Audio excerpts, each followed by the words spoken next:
योगी को इस चीज की कभी चिंता ही नहीं होती कि उसका घर है। मैं तो झोपड़े में भी रहने को तैयार हूँ। आप ही तो बता रही हैं वो खराब हो गए घर, मैंने तो नहीं कहा। नहीं, तो मैं यही तो कह रही हूँ आपको कि आप बोलते ना कि आप चंडी को बोलो कि इसको खोलने के लिए, तो मैंने उसको इतनी तवज्जो दी ही नहीं ना इस चीज को। पोस्ट की थी 31 दिसंबर की रात को, जिसमें आप बता रही हैं आप मंगोलियन खाना खा रही हैं। जी,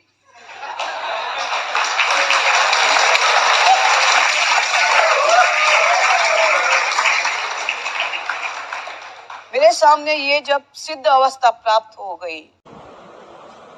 hello friends, welcome to my channel. पूरी जानकारी के लिए वीडियो पूरा जरूर देखें, स्किप करके ना देखें। माननीय मुख्यमंत्री जी ने जो कहा है, एक एक बात को गौर से सुनिए। मुख्यमंत्री जी ने जो कहा है वो सही है या गलत है, आप सभी कमेंट करके जरूर बताएं।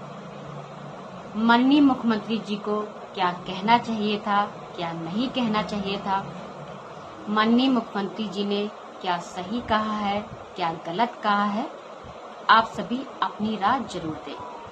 तो आप सभी ये जरूर बताएं कि किसी किन्नर को ही बनाते किन्नरों के महामंडलेश्वर। नहीं, एक्चुअली उनकी जो महामंडलेश्वर है आचार्य लक्ष्मी नारायण त्रिपाठी, उन्होंने ही मुझे वेलकम किया।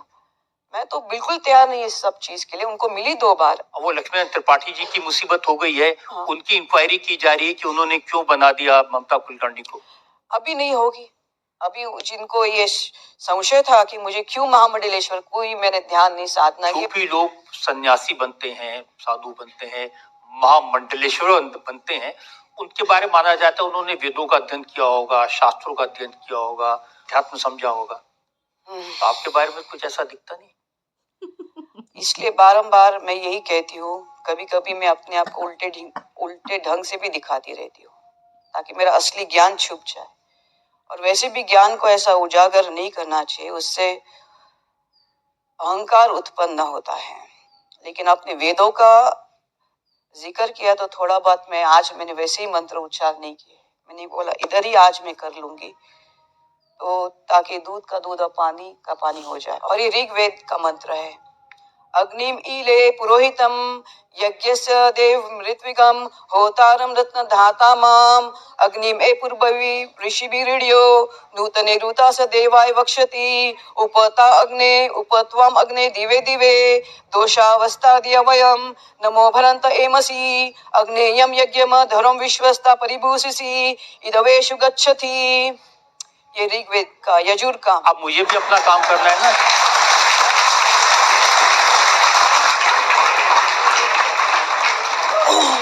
नहीं, एक्चुअली ऐसा है कि आपने गणेश जी का आह्वान किया, आदिशक्ति का किया, ब्रह्मा का होना चाहिए, नारायण का होना चाहिए। कर्मण्येवाधिकारस्ते मा फलेषु कदाचन मा कर्म फल हेतुर्भुर्माते संगोस्तव कर्मणे।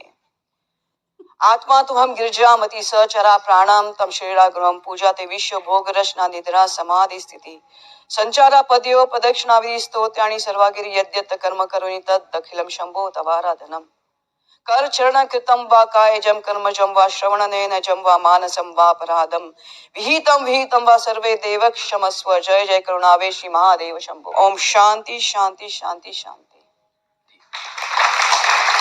अब जब शांति हो चुकी है तो मैं आपसे, ब्रह्मा हो गया, नारायण हो गए, शिव जी हो गए। अब मैं आपसे बीच में 2-3 सवाल भी पूछ लूं। और लक्ष्मी का नहीं हुआ है और सरस्वती का। प्लीज होता रहेगा, ये तो हमारे जीवन में ये तो रोज होता है। आपने बहुत अच्छा किया। ये सनातन धर्म की परंपराएं हैं, सब देवी देवताओं को याद करना। जितने मैंने मंत्र उच्चार किए, ये ब्रह्म विद्या से इसका कोई लेन देन नहीं है। ये तो आपको पंडित बनना है, आपको आचार्य बनना है, आप किसी महंत महाकाल के बन जाते हो, तब आपको ये सब मंत्र और ऋग्वेद की मंत्र उच्चार की, ये पंडित के विषय का अभ्यास हो गया, जिसको ब्रह्म विद्या कहते हैं।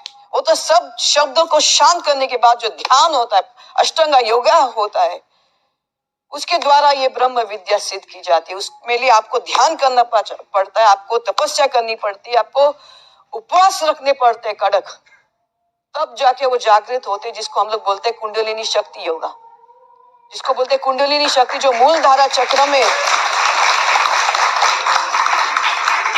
उसका शब्द, उसको मंत्र से कोई लेना देना नहीं है। जब आप में इतनी शक्ति है तो कैसे वो अपार्टमेंट खराब हो सकते हैं? नहीं नहीं हो सकते।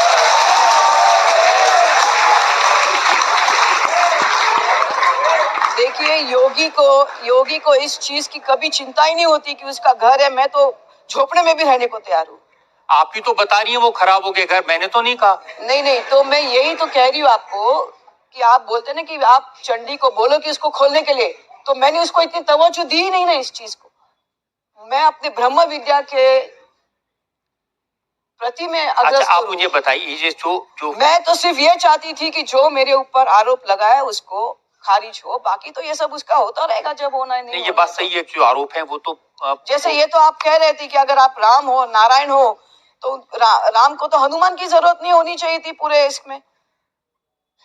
आप देखे तो उन्होंने लंका का जो ये किया, राम और लक्ष्मण दोनों हनुमान के कंधे पे थे।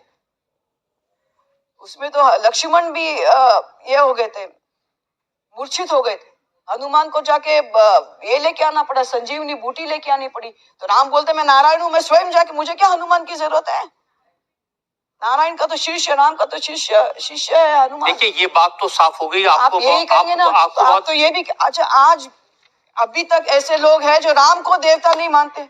आज भी लोग कहते हैं कि राम किधर, उसका परिचय दे दो, उसका सबूत दे दो।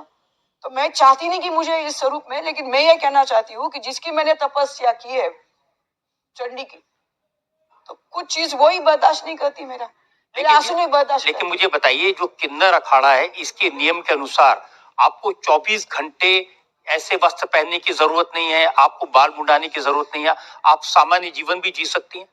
जी ऐसा है, लेकिन सामान्य जीवन क्या, मेरा सामान्य जीवन रोज ध्यान और तप में ही जाता है।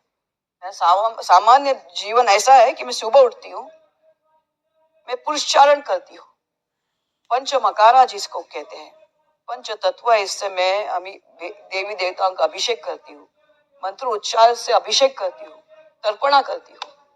उसके बाद मैं काली चाय लेती हूँ और मैं एक आसन पे बैठ के 9 बजे से सुबह 1 बजे तक मेरा एक आसन पे ध्यान रहता है।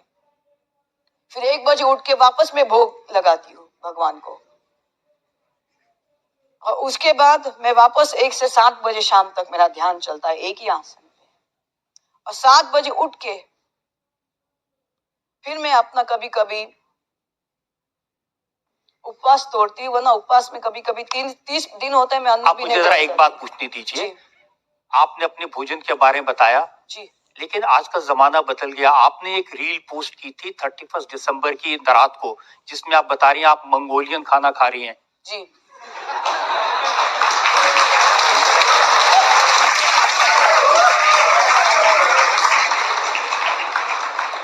मेरे सामने ये जब सिद्ध अवस्था प्राप्त हो गई, जब मेरी कुंडलिनी शक्ति त्रिपुरा सुंदरी और सहस्रा चक्र तक पहुंच गई भेद के, तब मुझे 2 सिद्ध गुरु प्राप्त हो गए। जैसे मैंने कहा 10 चक्र के ऊपर 10-10 देवी देवता होते हैं। श्री कृष्ण ने मेरी एक दिन परीक्षा ली थी, और जब ये परीक्षा जब तक होती है तब तक वो उजागर नहीं करते कि वो स्वयं है जिन्होंने परीक्षा ली। उसके बाद उजागर होता है। जब मेरी ये निर्विकल्प समाधि यहाँ तक पहुंच गई, 2 सिद्ध पुरुष साक्षात मेरे सामने आ गए, और तब तक मैं शुद्ध आहार लेती थी और शुद्ध इस पे रहती थी। लेकिन कैसे पता चलेगा कि मैं निर्विकल्प और सिद्ध अवस्था तक पहुंच गई? तो मैंने उनको शुद्ध आहार दे दिया, तो उन्होंने कहा बेटी, और मैं शुद्ध खा रही थी, तो उनको मैंने पूछा, मैंने उनको पहचान लिया कि ये सिद्ध पुरुष है, उनके जो हाव भाव और उनके जो लक्षण है, क्योंकि मुझे भी दिव्य दृष्टि इतनी बड़ी बड़ी बातें नहीं समझ आ रही मुझे, मैं तो सीधा साधा मुझे आने दीजिए, नहीं वरना अधूरा रह जाएगा। तो सर्वप्रथम आद्या समाधि से शुरू होता है। तो जैसे दूसरा अध्याय सिद्धि का होता है।